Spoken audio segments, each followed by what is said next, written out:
विद्यार्थी मित्रों, આજે આપણે અભ્યાસ કરવાનો છે ધોરણ 8 વિષય ગણિતનો।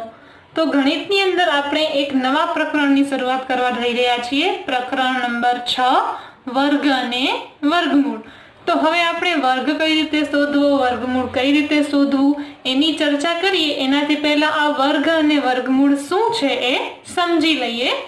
તો સૌથી પહેલા આપણે જોઈએ તો પાઠ્યપુસ્તકના પાના નંબર અને 89 ઉપર એક કોષ્ટક આપેલું છે। અહીંયા કોષ્ટકમાં આપણને કહેલું છે કે ચોરસની બાજુ સેન્ટીમીટરમાં આપેલી છે અને તેનું ક્ષેત્રફળ શોધવાનું છે। તો ચોરસની બાજુની લંબાઈ 1 સેન્ટીમીટર હોય તો તેનું ક્ષેત્રફળ 1 ગુણ્યા 1 એટલે 1 નો વર્ગ થાય। 2 સેન્ટીમીટર હોય તો 2 નો વર્ગ, 3 સેન્ટીમીટર હોય તો 3 નો વર્ગ।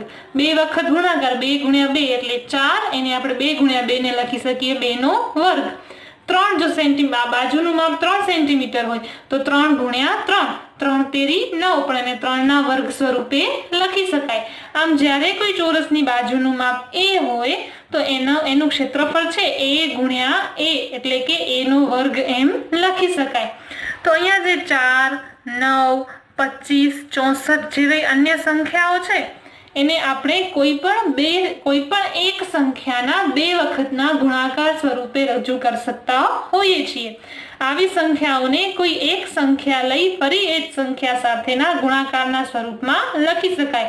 આમ આવી સંખ્યાઓ દાખલા તરીકે 1, 4, 9, 16, 25 આ જે સંખ્યાઓ છે એમને વર્ગ સંખ્યા તરીકે ઓળખવામાં આવતી હોય છે। પણ આપણે વાત કરીએ તો અહીંયા જો 1, 4, 9, 25, 64 એ બધા વર્ગો છે, પણ અમુક સંખ્યાઓ એવી પણ છે જે કોઈનો વર્ગ થઈ શકતી નથી। દાખલા તરીકે અહીંયા 32 છે તો 32 સંખ્યા છે એ કોઈનો પણ વર્ગ છે નહીં। અહીંયા તમને બીજું એક કોષ્ટક આપેલું છે જેમાં સંખ્યા અને તેના વર્ગ લખેલા છે। સંખ્યા 1 એનો વર્ગ છે 1, સંખ્યા 2 એનો વર્ગ છે 4, પછી છે 3, 3 નો વર્ગ છે 3 ગુણ્યા 3 9, 4 નો વર્ગ છે 16, 5 નો વર્ગ છે 25। આમ તમે બધા વર્ગો લખી શકો છો। જેમ કે 5 નો વર્ગ એટલે 5 ગુણ્યા 5 25, તો 6 નો વર્ગ લખવો હોય તો 6 ગુણ્યા 6 36, 7 નો વર્ગ લખવો હોય તો 7 ગુણ્યા 7 49, 8 નો વર્ગ લખવો હોય તો 8 ગુણ્યા 8 64, 9 નો વર્ગ લખવો હોય તો 9 ગુણ્યા 9 81 અને 10 નો વર્ગ લખવો હોય તો 10 ગુણ્યા 10 100। તો આવી રીતે આપણે 1 થી 10 સુધીના વર્ગો પણ લખી શકીએ છીએ। આપણે 1 થી 100 સુધીના વર્ગો પણ લખી શકતા હોઈએ છીએ। હવે આવી 1, 4, 6, 16 જેવી જે સંખ્યાઓ આપણને અહીંયા વર્ગ સ્વરૂપે મળે છે આવી સંખ્યાઓને પૂર્ણ વર્ગ સંખ્યાઓ તરીકે પણ ઓળખવામાં આવે છે। તો હવે જે આ પૂર્ણ વર્ગ સંખ્યાઓ કે વર્ગ સંખ્યાઓની આપણે વાત કરી તેના ગુણધર્મો વિશે પણ એકવાર સમજી લઈએ। અહીં આપણને 1 થી કરીને 20 સંખ્યાના વર્ગો આપેલા છે। 1 થી 10 ની આપણે ઉપર વાત કરી એમ 11 થી 20 ના વર્ગો પણ તમને અહીંયા લખીને આપેલા છે। હવે આ કોષ્ટકને જ્યારે આપણે ધ્યાનથી જોઈએ છીએ ત્યારે આપણે જોઈ શકીએ છીએ કે જે પણ આપણને વર્ગ સંખ્યાઓ મળે છે એમના પાછળનો એટલે કે સૌથી છેલ્લો એકમનો અંક છે એ 0 છે, 1 છે અથવા 4 છે, 5, 6 અને 9। તમે ધ્યાનથી જોશો તો તમે કહી શકશો કે પૂર્ણ જે પણ સંખ્યા વર્ગ સંખ્યા આપેલી છે એનો એકમનો અંક 0, 1, 4, 6, 5 અને 9 પૈકીનો જ એક છે। કોઈ પણ એવી સંખ્યા વર્ગ સંખ્યા અહીંયા નથી કે જેનો એકમનો અંક 2, 3, 7 અથવા 8 હોય।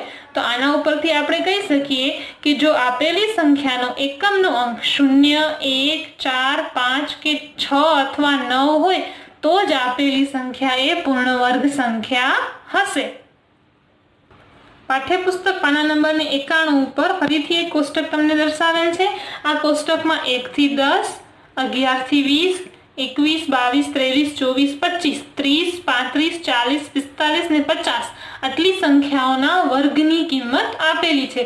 હવે આ કોષ્ટક ઉપરથી આપણને કેટલોક અભ્યાસ કરવાનો છે જેમાં સૌથી પહેલું છે કે આપેલી વર્ગ સંખ્યાનો એકમનો અંક 1 છે।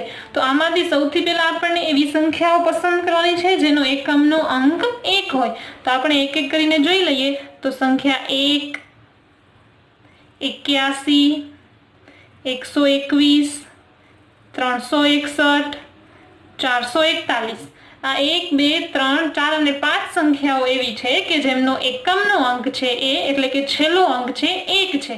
હવે આ સંખ્યામાં આપણે જોઈએ તો 1 1નો વર્ગ છે 1નો, 81 એ 9નો વર્ગ છે, 121 એ 11નો વર્ગ છે, 361 19નો વર્ગ છે અને 441 છે એ 21નો વર્ગ છે।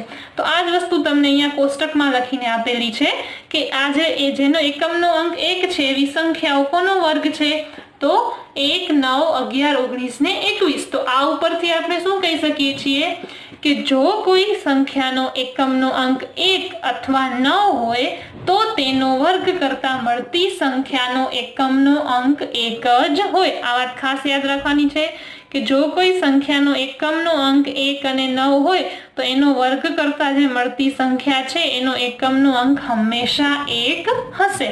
હવે બીજા કોષ્ટકની વાત કરીએ તો ઉપરના કોષ્ટકમાંથી આપણને એવી સંખ્યાઓ પસંદ કરવાનું કહ્યું છે કે જેમનો એકમનો અંક 6 હોય। તો એવી સંખ્યાઓ છે 16, 36, 196 અને 256। તો 16 છે 4નો વર્ગ છે, 36 6નો વર્ગ છે, 196 14નો વર્ગ છે અને 256 છે એ 16નો વર્ગ છે। તો જેમ આપણે ઉપર કહ્યું એવી જ રીતે આમાં પણ આપણે કહી શકીએ કે જ્યારે કોઈ પણ સંખ્યાનો એકમનો અંક 4 અથવા 6 હોય તો તેનો વર્ગ કરતા મળતી સંખ્યાનો એકમનો અંક હંમેશા 6 હશે। આ વાતને પણ આપણે ખાસ યાદ રાખવાની છે જેથી ઘણા બધા દાખલાઓ કરતી સમયે કે પ્રશ્નોના જવાબ આપતી સમયે આપણને આ યાદ રહેશે કે જે સંખ્યાનો એકમનો અંક 4 અથવા 6 હોય તેનો વર્ગ કરવાથી આપણને એકમનો અંક હંમેશા 6 મળે છે। આ બે રીત થઈ। એના સિવાયની ત્રીજો એક મુદ્દો છે એમાં કહ્યું છે કે જ્યારે આપણે 10નો વર્ગ કરીએ છીએ ત્યારે આપણને 100 મળે છે। તો જ્યારે સંખ્યાની અંદર એક શૂન્ય છે તો એના વર્ગમાં 2 શૂન્ય મળે છે, 20નો વર્ગ કરીએ તો 400 મળે છે એટલે કે 1 શૂન્ય છે તો 2 શૂન્ય મળે છે, 80નો વર્ગ આપણને 6400 જવાબ આપે છે। તો અહીંયા પણ જ્યાં સંખ્યાની અંદર એક શૂન્ય છે એના વર્ગમાં આપણને 2 શૂન્ય જોવા મળે છે। હવે નીચે આપણને રકમ આપી છે 100નો વર્ગ। તો 100નો વર્ગ કરવો હોય તો આપણને અહીંયા રકમમાં 2 શૂન્ય છે તો એના વર્ગની અંદર 4 શૂન્ય મળે છે, 200માં પણ રકમમાં 2 શૂન્ય છે તો 40,000 ની અંદર આપણને 4 શૂન્ય મળે છે। તો આ બાબત ઉપરથી આપણે શું કહી શકીએ છીએ કે આપણે જે સંખ્યા આપણી પાસે છે એનો વર્ગ કરીએ તો સંખ્યાની અંદરના શૂન્યો કરતા વર્ગની અંદર જોવા મળતા શૂન્યોની સંખ્યા ડબલ થઈ જાય છે, બમણી થઈ જાય છે। એનો અર્થ એવો થયો કે દરેક સંખ્યા કે જેની અંદર કોઈ એક સંખ્યાની પાછળ 2 4 6 8 10 એમ બેકી સંખ્યામાં શૂન્યો હોય એ સંખ્યા જ અન્ય કોઈ સંખ્યાનો વર્ગ હોઈ શકે છે। એટલે કોઈ પણ સંખ્યાનો વર્ગ હોય એવી સંખ્યાની પાછળ બેકી સંખ્યામાં જ શૂન્ય હોય છે એટલે કે 2 4 6 8 10 એમ શૂન્ય હોય છે। કોઈ એવી સંખ્યા કે જેની પાછળ 3 શૂન્ય હોય, 5 શૂન્ય હોય કે 7 શૂન્ય હોય એ સંખ્યા કોઈ પણ સંખ્યાનો વર્ગ હોઈ શકશે નહીં। હવે જોઈએ બે વર્ગ સંખ્યાઓની વચ્ચેની સંખ્યાઓ। હવે આપણને અહીંયા કહ્યું છે કે પહેલી વર્ગ સંખ્યા 1નો વર્ગ 1 છે, બીજી વર્ગ સંખ્યા 2નો વર્ગ 4 છે। તો 1 અને 4 ની વચ્ચે આવતી સંખ્યાઓ 2 અને 3 એટલે કે કુલ 2 સંખ્યાઓ છે। હવે 4 એ 2નો વર્ગ છે અને 9 એ 3નો વર્ગ છે। તો 4 અને 9 ની વચ્ચે આવતી સંખ્યાઓ 5 6 7 અને 8 કુલ 4 સંખ્યાઓ છે। તો આ જે પેટર્ન મળે છે એના આધારે આપણે એક સંબંધ નક્કી કરી શકીએ છીએ જે સંબંધ છે કોઈ પણ બે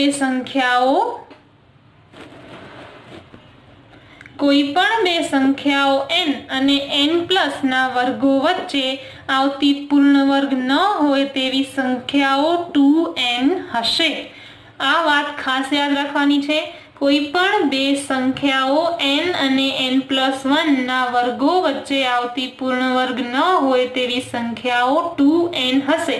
હવે આપણે દાખલા તરીકે કહ્યું છે કે 5 અને n બરાબર 5 પસંદ કરવાનું છે, બરાબર। તો 5 અને 6 ના વર્ગો વચ્ચે આવતી સંખ્યા કેટલી છે तो આપણે અહીંયા n બરાબર 5 લઈએ અને n+1 એટલે કે આ થશે 6।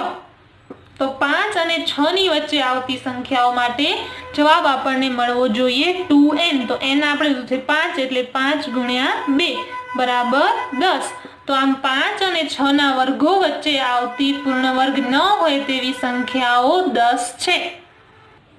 હવે છે એકી સંખ્યાઓનો સરવાળો। તો પ્રથમ બે એકી સંખ્યા એટલે 1 અને 3 નો સરવાળો થશે 4 એટલે એ 2 નો વર્ગ છે। પ્રથમ 3 એકી સંખ્યાઓ 1, 3 અને 5 નો સરવાળો 9 મળે છે જે 3 નો વર્ગ છે।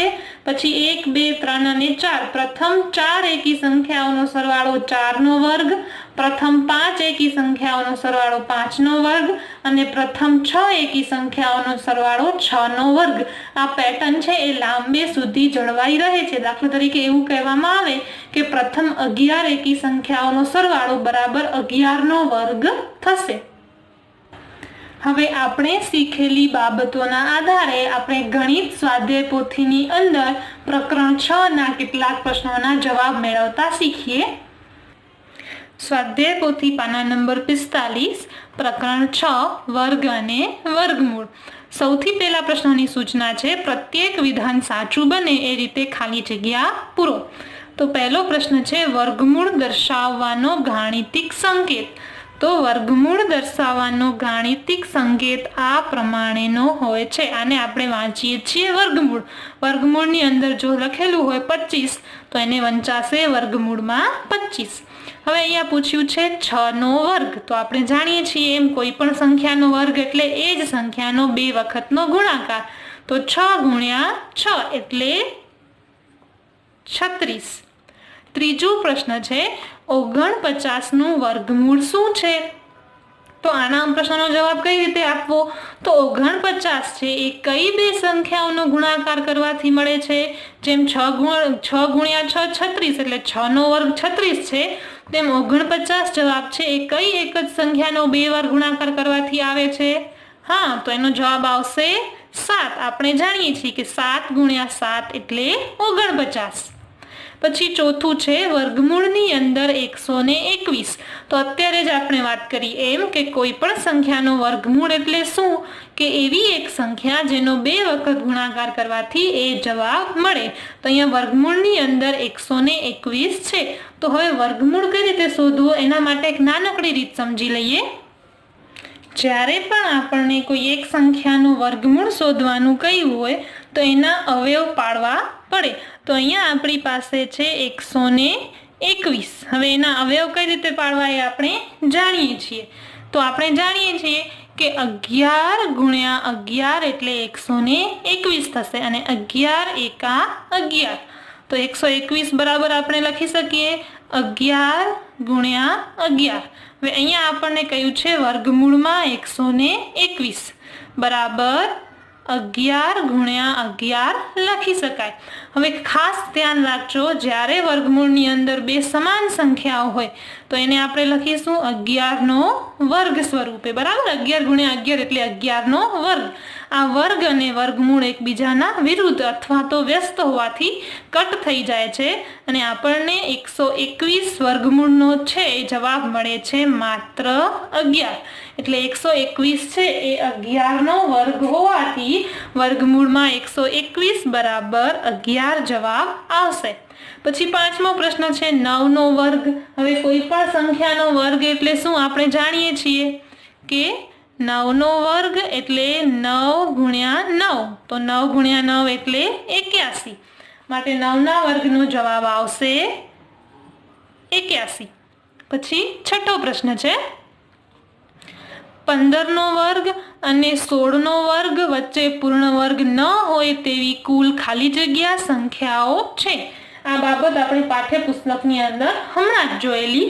ફરીથી એકવાર આપણે જોઈએ તો 15 વર્ગ અને 16 વર્ગ એની અંદર આપણે કહેલું કે કોઈ સંખ્યા n અને n+1 ની વચ્ચે આવતી જે સંખ્યાઓ છે એ 2n જેટલી હોય। તો અહીંયા આપણા માટે n શું છે 15 અને n+1 છે 16। આ બંનેના વર્ગની વચ્ચે આવતી સંખ્યા 2n જેટલી હોય। તો n આપણી પાસે 15 છે એટલે 2 ગુણ્યા 15 n આપણી પાસે 15 છે ને જવાબ 2n જેટલો આવે એટલે 15 ની ગુણ્યા 2 બરાબર 30। તો આના ઉપરથી આપણે કહી શકીએ કે 15 અને 16 વર્ગની વચ્ચે પૂર્ણ વર્ગ ન હોય તેવી કુલ 30 સંખ્યાઓ આવેલી છે। આપણને અહીંયા કોઈ પણ રકમ આપી હોય 18 અને 19 આપ્યું હોય તો 18 ગુણ્યા 2, 20 અને 21 આપ્યું હોય તો 20 ગુણ્યા 2। આપેલી બંને સંખ્યાઓમાંથી જે નાની સંખ્યા છે એના ગુણ્યા 2 એટલો જવાબ આ બંને સંખ્યાઓની વચ્ચે પૂર્ણ વર્ગ ન હોય તેવી કુલ સંખ્યાઓ માટે આવી શકે છે। 7મો પ્રશ્ન છે પાયથાગોરિયન ત્રિપુટી 6, 8 અને ખાલી જગ્યા છે। તો આના માટેનો પણ એક સાદો નિયમ છે અને એક રીત છે। હવે જ્યારે આપણી પાસે કોઈ રકમમાં પાયથાગોરિયન ત્રિપુટી માટેની બે સંખ્યાઓ આપેલી હોય ત્યારે આપણે બે સંખ્યાઓનો વર્ગ કરી અને એનો સરવાળો શોધવાનો રહે છે। તો અહીંયા આપણી પાસે છે એક પાયથાગોરિયન। હવે સૌથી પહેલા પાયથાગોરિયન ત્રિપુટી એટલે શું? આપણે પાયથાગોરસનો પ્રમેય ભણ્યા છીએ જે એક ત્રિકોણ માટે છે ને ત્રિકોણની 3 બાજુઓ હોય એટલે પાયથાગોરિયન ત્રિપુટી એટલે ત્રિકોણની 3 બાજુઓના માપ। તો અહીંયા આપણને બે બાજુના માપ આપ્યા છે ને ત્રીજી બાજુનું માપ શોધવાનું છે। પહેલી બાજુ છે 6 તો એનો વર્ગ વત્તા બીજી બાજુ છે 8 તો એનો વર્ગ, 6 નો વર્ગ 36, 8 નો વર્ગ 64। આ બંનેનો આપણે સરવાળો કરીએ તો જવાબ મળશે 100। હવે યાદ કરીએ 100 કોનો વર્ગ છે? તો આપણે જાણીએ છીએ એમ 100 છે એ 10 નો વર્ગ છે। માટે પાયથાગોરિયન ત્રિપુટી પૈકીની ત્રીજી રકમ છે ત્રીજી બાજુનું માપ છે એ થશે 10। 8મો પ્રશ્ન છે જેનો એકમનો અંક 1 છે તે સંખ્યાના વર્ગનો એકમનો અંક ખાલી જગ્યા હોય। તો આપણે અત્યારે પાઠ્યપુસ્તકની અંદર જોયું કે જેનો એકમનો અંક 1 અને 9 હોય એની વર્ગ કરીએ તો એના એકમનો અંક હંમેશા 1 મળે। જેની એકમનો અંક 2 છે તે સંખ્યાના વર્ગનો એકમનો અંક ખાલી જગ્યા હોય। હવે જ્યારે તમને આવી રીતે કોઈ નવી સંખ્યા પૂછાયેલી હોય તો એક વસ્તુ યાદ રાખવી। અહીંયા પ્રશ્નમાં શું પૂછ્યું છે? એકમનો અંક 2 છે તો 2 નો વર્ગ શું થાય? 2 દુ 4। તો જ્યારે એવી સંખ્યા કે જેનો એકમનો અંક 2 છે તે સંખ્યાના વર્ગનો એકમનો અંક એ સંખ્યા 2 નો વર્ગ એટલે કે 4 હોય। એવી રીતે તમને પૂછ્યું છે કે એકમનો અંક 3 છે તો અહીંયા 3 નો વર્ગ કરવાનો, 3 નો વર્ગ એટલે 3 ગુણ્યા 3 9। તો જેનો એકમનો અંક 3 છે તે સંખ્યાનો વર્ગ કરીએ તો તેનો એકમનો અંક આપણને 9 મળે। 11મો પ્રશ્ન છે 8 ને નાનામાં નાની સંખ્યા ખાલી જગ્યા વડે ગુણતા ગુણાકાર પૂર્ણ વર્ગ થાય। હવે જ્યારે આપણી પાસે આવો કોઈ પ્રશ્ન આવે ત્યારે એના માટેની એક રીત સમજવાની છે કે 8 ને નાનામાં નાની ખાલી જગ્યા સંખ્યા વડે ગુણતા ગુણાકાર પૂર્ણ વર્ગ મળે તો 8 ના અવયવ પાડવા પડશે। અવયવ પાડતા આપણે શીખી ગયા છીએ 2 ચોક 8, 2 દુ 4 અને 2 એકા 2। તો 8 ના અવયવ શું મળે છે? 2 ગુણ્યા 2 ગુણ્યા 2। હવે અહીંયા આપણે જોડ બનાવવી પડે। જ્યારે વર્ગ માટે આપણે ગણતરી કરતા હોઈએ તો આપણને જોડ બનાવવી પડે। તો અહીંયા 2 ની એક જોડ બને છે પણ 1 2 છે એ એકલો બાકી રહી જાય છે। તો જ્યારે આવું બને કે કોઈ સંખ્યાના અવયવ પાડો તો એનો એક જોડ છે એ ખાલી રહી જતી હોય તો એ સંખ્યાને એ ખાલી રહી જતી રકમ સાથે ગુણવાથી આપણને એની પૂર્ણ વર્ગ સંખ્યા મળી શકે। તો અહીંયા શું રકમ બાકી રહી જાય છે? 2। તો જ્યારે 8 ને નાની સંખ્યા 2 વડે આપણે ગુણીએ ત્યારે ગુણાકાર આપણને પૂર્ણ વર્ગ મળશે। આવી રીતે 12મો પ્રશ્ન છે કે 18 ને નાનામાં નાની સંખ્યા ખાલી જગ્યા વડે ભાગતા ભાગાકાર પૂર્ણ વર્ગ થાય। તો આની ગણતરી પણ આ જ રીતે થશે। 18 ના અવયવ પાડવા પડશે। 18 2 નવા 18, 3 તેરી 9, 3 એકા 3। તો 18 ના અવયવ આપણને શું મળ્યા? 2 ગુણ્યા 3 ગુણ્યા 3। ફરીથી અહીંયા જોડી બનાવીએ તો 3 અને 3 ની જોડી બની ગઈ, 2 બાકી રહી ગયો। તો આના ઉપરથી આપણે શું કહી શકીએ કે 18 ને નાનામાં નાની સંખ્યા 2 વડે ગુણતા 2 વડે ભાગતા ભાગાકાર પૂર્ણ વર્ગ થશે। હવે 13મો પ્રશ્ન છે 1 + 3 + 5 + 7 + 9 આ બધી એકી સંખ્યાઓ છે। અત્યારે જ આપણે એકી સંખ્યાના સરવાળાનો ગુણધર્મ જોયેલો કે પ્રથમ 1 2 3 4 અને 5 એકી સંખ્યાઓનો સરવાળો બરાબર 5નો વર્ગ। હવે અહીંયા પછીનો રકમ છે જે 14 એમાં 14મા પ્રશ્નમાં પૂછ્યું છે 1 3 5 7 9 વત્તા ખાલી જગ્યા બરાબર 6નો વર્ગ। તો 6નો વર્ગ શું સૂચવે છે કે કુલ 6 એકી સંખ્યાઓનો સરવાળો થવો જોઈએ। અહીંયા આપણને 5 એકી સંખ્યાઓ આપેલી છે તો 9 પછીની એકી સંખ્યા છઠ્ઠી એકી સંખ્યા થશે 11। તો આનો જવાબ આવશે 11। પછી અહીંયા પૂછ્યું છે 60 + 61 બરાબર ખાલી જગ્યાનો વર્ગ। તો જ્યારે આપણે 60 અને 61નો સરવાળો કરીએ તો આપણને જવાબ મળે છે 121। હવે 60 અને 61નો સરવાળો 121 છે તો આપણે જાણીએ છીએ 121 એ 11નો વર્ગ છે, માટે જવાબ આવશે 11। હવે 16મો પ્રશ્ન છે 79ના વર્ગનો એકમનો અંક ખાલી જગ્યા છે। તો આપણે જ્યારે પાઠ્યપુસ્તકમાં જોયેલું ત્યારે આપણે શીખેલા કે જે સંખ્યાનો એકમનો અંક 9 હોય એનો વર્ગ કરીએ તો એનો એકમનો અંક આપણને 1 મળે। એવી રીતે 85ના વર્ગનો એકમનો અંક, તો અહીંયા 85 છે તો સંખ્યાની પાછળ 5 આપેલું છે, એકમનો અંક 5 છે। તો હવે આપણે 5નો વર્ગ કરીને જોઈ લેવાનો। 5નો વર્ગ બરાબર 25। મળતા જવાબનો એકમનો અંક શું છે 5, માટે આપણે કહી શકીએ કે એ સંખ્યા જેના એકમનો અંક 5 હોય એનો વર્ગ કરવાથી તેનો એકમનો અંક છે એ પણ 5 મળે। પછી 18મો પ્રશ્ન છે પહેલી 10 એકી સંખ્યાઓનો સરવાળો ખાલી જગ્યા થાય।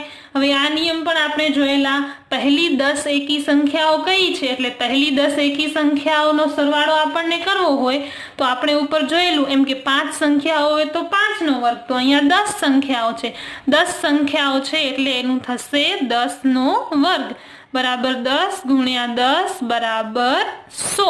માટે પ્રથમ 10 એકી સંખ્યાઓનો સરવાળો 100 થશે। 19મો પ્રશ્ન છે પાયથાગોરિયન ત્રિપુટીની બે સંખ્યાઓ 8 અને 17 છે તો ત્રીજી સંખ્યા શોધો। અગાઉ પણ આપણે આવી ગણતરી કરી ગયેલા, બંને આપણને સંખ્યાઓ આપેલી છે 8 અને 17। તો ત્રીજી સંખ્યા શોધવા માટે આ બંને સંખ્યાઓનો વર્ગ અને પછી તેનો સરવાળો। તો આ ગણતરી કરીને આપણે કહી શકીએ છીએ કે એક પાયથાગોરિયન ત્રિપુટી જેની એક સંખ્યા 8 અને બીજી સંખ્યા 17 હોય તો તેની ત્રીજી સંખ્યા 15 થશે। આવી કેટલીક પાયથાગોરિયન ત્રિપુટી છે તમને પાઠ્યપુસ્તકની અંદર આપેલી છે, જેમાંની એક છે 3, 4 અને 5 આ પાયથાગોરિયન ત્રિપુટી છે। બીજી ત્રિપુટી છે 6, 8 અને 10। ત્રીજી ત્રિપુટી છે 5, 12 અને 13 અને ચોથી આપણે જેમ જોઈ 8, 15 ને 17। આ બધી સંખ્યાઓ છે એ પાયથાગોરિયન ત્રિપુટી તરીકે ઓળખવામાં આવે છે। આપણે યાદ રાખી લઈએ તો પરીક્ષામાં આપણને કોઈ પણ બે સંખ્યાઓ આપેલી હોય ત્રીજી સંખ્યા આપણે સીધી જણાવી શકીએ છીએ। પછી 20મા દાખલાની રકમ છે 2.25નું વર્ગમૂળ શું છે। તો હવે સૌથી પહેલા એ વિચારીએ કે 2.25 છે એ કોનો વર્ગ છે, એટલે 225 છે એ કોનો વર્ગ છે। તો આની ગણતરી કરવા માટે આપણે 2.25 ને કેમ લખી શકશું 225/10। હવે રકમમાં શું કહ્યું છે એનું વર્ગમૂળ કેટલું થાય એટલે 225 છે એને આપણે આખી રકમને વર્ગમૂળમાં લખીએ। હવે 225 આપણે જાણીએ છીએ તેમ 15નું વર્ગમૂળ છે એટલે 15 × 15 કરવાથી આપણને 225 મળે છે અને છેદમાં છે 10। તો આ 15 × 15 ને આપણે બારે કાઢી લઈએ એટલે કે અહીંયા 15નો વર્ગ લખાશે અને છેદમાં 10 લખાશે। તો 15નો વર્ગ એટલે આ વર્ગ અને વર્ગમૂળ ઉડી જશે। 15/10 બરાબર 1.5। આમ 2.25નો વર્ગમૂળ આપણને મળે છે 1.5। પછી 21મો પ્રશ્ન છે 50 અને 70 ની વચ્ચેની પૂર્ણ વર્ગ સંખ્યા કઈ છે? તો આપણે શરૂઆત 1 થી 10 ની કરીએ તો 1 થી 10 ના વર્ગો આપણે જાણીએ છીએ, તો એમાંથી આપણે વિચારી શકીએ કે 7 નો વર્ગ છે એ 49 છે અને 8 નો વર્ગ છે એ 64 છે, તો 50 ને 70 ની વચ્ચેની પૂર્ણ વર્ગ સંખ્યા થશે 64. પછી 22મો પ્રશ્ન છે 4 વર્ગ વત્તા 5 નો વર્ગ વત્તા 20 નો વર્ગ બરાબર ખાલી જગ્યા. તો સૌથી પહેલા આપેલ સંખ્યાઓનો વર્ગ કરીએ. 4 નો વર્ગ 4 ચોક 16, 5 નો વર્ગ 5 25, 20 નો વર્ગ 400. હવે આ ત્રણેયનો સરવાળો કરીએ તો આ ત્રણેયનો સરવાળો કરતા આપણને જવાબ મળે છે 441. હવે 441 એ કોનો વર્ગ છે કેમ તપાસશું? આપણે જાણીએ છીએ તેમ કે 441 ના અવયવ પાડવાના, તો 21 ગુણ્યા 21 કરવાથી આપણને 441 મળે છે. માટે 441 એ 21 નો વર્ગ છે, માટે આનો જવાબ આવશે 21. હવે 23મો દાખલો છે -9 નો વર્ગ. 9 નો વર્ગ કેટલો થાય આપણને ખબર છે 81, અને 2 વખત માઇનસ નો ગુણાકાર એટલે જવાબ આવશે પ્લસમાં +81. એટલે કોઈ પણ માઇનસ સંખ્યાનો વર્ગ પૂછ્યો હોય તો એનો જવાબ હંમેશા આપણને પ્લસમાં મળશે. 24મી ખાલી જગ્યા છે 1225 ના વર્ગમૂળની સંખ્યામાં કેટલા અંકો હશે? અહીંયા વર્ગમૂળની સંખ્યા છે, સંખ્યાની અંદર આપણને 4 સંખ્યાઓ આપેલી છે પ્રશ્નની અંદર, એનો વર્ગમૂળ કરવો છે તો એના કરતા અડધી સંખ્યાઓ છે એ વર્ગમૂળની અંદર આવે. કોઈ પણ સંખ્યાના વર્ગમૂળ તેના કરતા અડધી સંખ્યા જેટલો હોય. 4 સંખ્યાઓ છે એટલે વર્ગમૂળમાં 2 અંકો હશે. હવે 25મી ખાલી જગ્યામાં 1 2 3 4 અને 5 અંકની સંખ્યા આપી છે, તો હવે 5 અંકની સંખ્યા આપી હોય તો 5 ના અડધા કેટલા થાય? 2.5 એટલે કે અઢી. તો અઢી સંખ્યા તો એના જવાબમાં ન હોઈ શકે, તો એના કરતા વધારે આપણને જવાબ લખવાનો રહે. એટલે જ્યારે આપણી પાસે રકમમાં એકી સંખ્યા હોય તો એના અડધા કરતા થોડું વધારે, એટલે 1 2 3 4 અને 5, તો 5 ના અડધા 2.5, તો એના વર્ગમૂળની સંખ્યામાં 2.5 કરતા અડધું વધારે એટલે કે 3 અંકોની સંખ્યા હશે એવું કહી શકાય. તો હવે આપણે જે આ દાખલાઓ શીખ્યા એના આધારે તમારી સ્વાધ્યાય પોથીની અંદર હવે જે એના પછીનો પ્રશ્ન છે પ્રશ્ન 2, વિકલ્પનો માંથી સાચો વિકલ્પ પસંદ કરી ખાલી જગ્યા પૂરો. સાચો વિકલ્પ પસંદ કરી અને જવાબ લખો પ્રશ્ન નંબર 3, અને ખરા ખોટા પ્રશ્ન નંબર 4 તમારે જાતે કરવાના છે. તો આજનો વિડીયો અહીંયા આપણે પૂરો કરીએ છીએ. સ્વાધ્યાય પોથીના જે આના પછીના પ્રશ્નો છે પ્રશ્ન નંબર 5 થી, એની શરૂઆત આપણે આવતા વિડીયોની અંદર કરીશું. Thank you.